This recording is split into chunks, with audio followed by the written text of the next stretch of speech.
This month's rate hike was a coin toss, and forecasters couldn't really agree whether we would see a 25 or a 50 basis point rate hike. What actually happened was a 50 basis point rate hike, which now takes our Canadian target rate from 3.75% to 4.25% as of today, December 7th.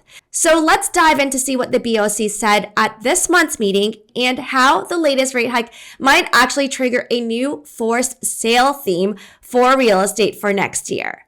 But before I continue, check this out.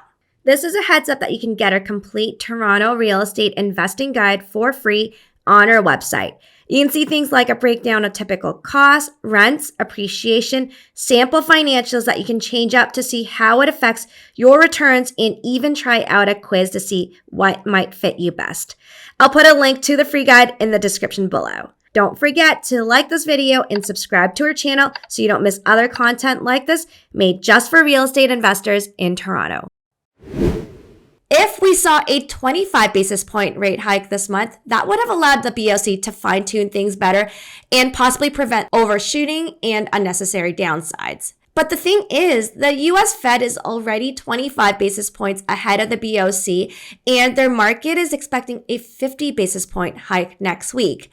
And so if we only went up 25 basis points this month, then we would end up being 50 basis points behind the Americans.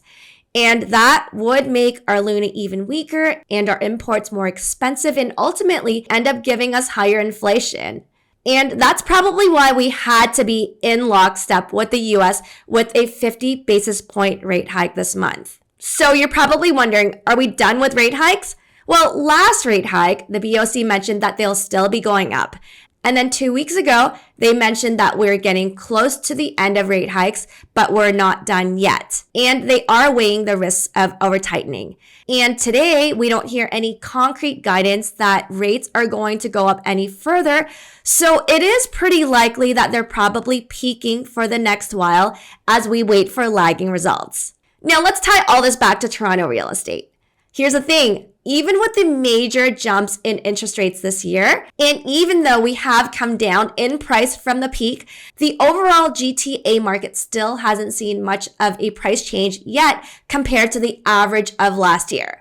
So it does look like the full impacts of interest rate hikes haven't really been priced into the overall market yet, which means there's probably still room for prices to come down. Now, some people think the change in monthly payments from fixed rates will see the biggest downside impact on renewal. So let's see what the damage is here. If someone was on a 3% 5-year fixed rate mortgage with an $800,000 starting loan balance, they were paying $3,400 per month and would end their 5-year term with a balance closer to $700,000. Now, let's say they renew at 5.5% with a smaller mortgage balance now because of the principal paydown over the past 5 years. And so their monthly mortgage goes to $4,000. And that translates to a $650 increase per month. It's not insignificant at all, but it turns out the bigger impact does come from the variable mortgage side. Let's assume someone else also has a similar $800,000 mortgage getting a 1.75% variable rate a year ago. That mortgage first got triggered in September, which means that the first time their mortgage payments started going up would have been then. But it was still manageable at $230 per month more for a few months. But now, after this month's even higher interest rates, the increase does go up closer to $900 per month. And at that point, it will make things a lot harder to carry if rates stay this way for another year. Either way, if these mortgage holders can't make their payments anymore because of such large increases, forced sales might be the real estate theme for next year. We still stand firm on the fact that freehold starter investments in Toronto will be the most resilient asset class for real estate. Many freehold investors saw a few $100s of positive cash flows before rate hikes, which does help pay for the higher mortgage payment increase. And if they managed to turn over tenants and got a few $100 more in rents this year because of that, then they are in an even safer position. We also know that the current price of starter investment freeholds in Toronto are closer to the right price nowadays because prices have come down a lot more than the overall GTA market. And because of that, new purchases can cash flow positive even at today's higher rates. But for the rest of the GTA, prices are still more or less the same as last year, and that's the worrying bit. We think the most vulnerable markets next year would be the freeholds in the suburbs where buyers barely saved enough for the down payment and is at max leverage. GTA detached homes are still 39% above January 2020 levels, which is a lot higher than in the 416, and so there is a lot of room for prices to come down there. Condos are another weak market because investors were already cash flowing negative before rate hikes, and once you stack on much higher mortgage payments, holding power would get much weaker. And once any of these groups have trouble paying for their mortgages, they might be forced to sell even if it's at a loss.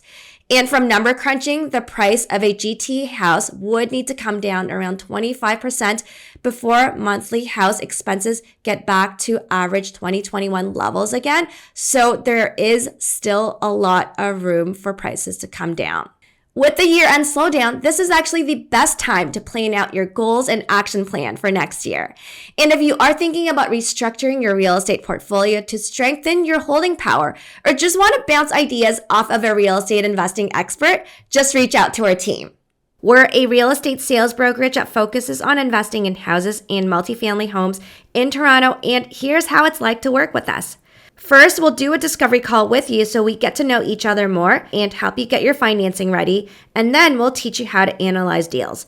Once you're set, our sales team will work with you to find the best opportunities on the market and eventually help you buy the best one for you. Houses typically need a bit of renovations and we'll help you with a detailed scope of work and contractor connections. And then once you're ready to rent out the place, we also have leasing and property management services if you need it. So if you want to learn more about any of this, just head over to our website at the link down below. Again, don't forget to give this video a thumbs up and look for us on Facebook, Instagram, or LinkedIn if you want to hear from us more regularly. You can also head over here to check out our other videos. Thanks so much for watching and see you in the next video.